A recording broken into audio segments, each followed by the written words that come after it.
Pemerintah Kabupaten Serang saat ini tengah mengebut sertifikasi aset-aset sekolah milik Pemkab Serang mulai dari SD dan SMP. Hal itu dilakukan guna mengantisipasi terjadinya gugatan-gugatan yang dilakukan oleh ahli waris terhadap aset-aset milik Pemkab Serang terutama sekolah. Kasubit Perencanaan dan Pengamanan Aset pada Badan Pengelola Keuangan dan Aset Daerah Kabupaten Serang Karwin Setiawan mengatakan, pihaknya pada tahun ini mengajukan sebanyak 470 aset ke Badan Pertanahan Nasional Serang untuk segera disertifikasi. Ia mengaku, dari total 470 jumlah bidang yang diajukan tahun ini, didominasi oleh bidang aset yakni sekolah dasar yakni mencapai 386, lalu sampai 24 bidang, dan aset milik organisasi perangkat daerah sebanyak 60 bidang. Dari total jumlah aset yang sudah diajukan tahun ini, ada sebanyak 69 bidang yang sudah rampung yang terdiri dari 61 SD, 3 SMP, dan 5 OPD.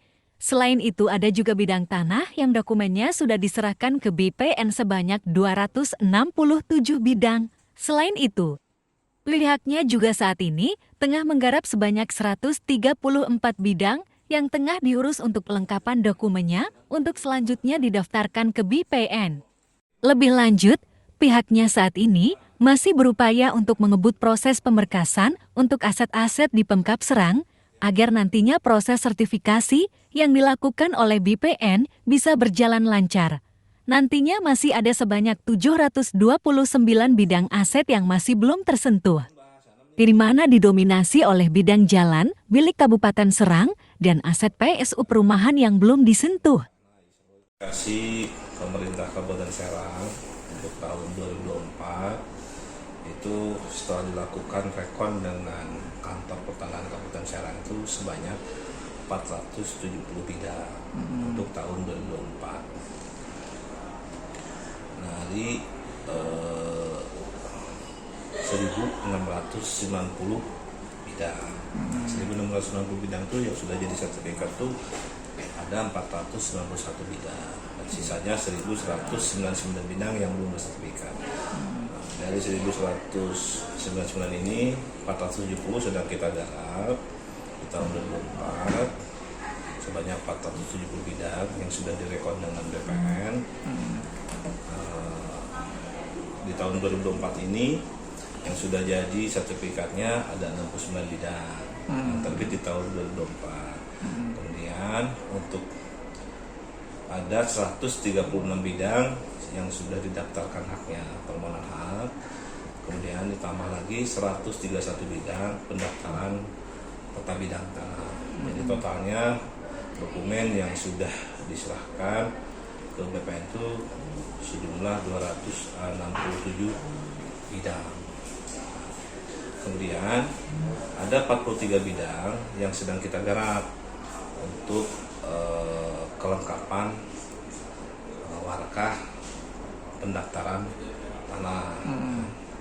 Dan selanjutnya sisanya 91 bidang itu sudah dilakukan pengukuran ya. Kemudian sedang kita siapkan juga sama-sama warkahnya untuk pendaftaran bidang. Nah, yang tadi 43 bidang itu pendaftaran hak warkah yang kita siapkan, dan 91 untuk warkah pendaftaran peta bidang tanah. Jadi totalnya tahun 2024 itu kurang lebih sekitar 470 bidang. Dari 470 bidang itu diantaranya terdiri dari SD sebanyak 386 bidang, SMP 24 bidang, dan sisanya 60 bidang dalam OPD yang lain. Seperti itu. Jadi mudah-mudahan di tahun ini target sebanyak 470 bidang itu bisa tercapai. Jadi kami tinggal menunggu hasilnya dari teman-teman BPN. Insya Allah nggak ada masalah, cuman hanya paling perbaikan warkah ya, atau persyaratan yang diminta oleh BPN. Hanya itu saja, perbaikan. Mudah-mudahan lancar lah, tidak ada masalah. Nah, kebetulan tahun 2024 ini sertifikat ini sudah bukan manual lagi, tapi sudah melalui elektronik. Jadi nanti hasilnya berupa sertifikat elektronik yang dikeluarkan oleh BPN. Gitu. Bisa lebih cepat berarti ya? Ya, insya Allah. Mudah-mudahan BPN bisa lebih cepat. Ya. Bang, tadi kan masih ada 1.900 ya? Yang 1.199, kurang lebih 1.200 lah kalau nah itu kendalanya apa? Terus mayoritas kalau asetnya 1.200 itu dikurangi 470 itu kurang lebih sekitar 700-an ya, yang belum kita garap, jadi belum kita sentuh yang 700 itu. Ini 470 juga udah lumayan nih. Agak puyeng ini 470. Cuman insya Allah nanti tahun depan yang paling banyak yang belum kita sentuh adalah 2, yaitu aset berupa tanah di atas jalan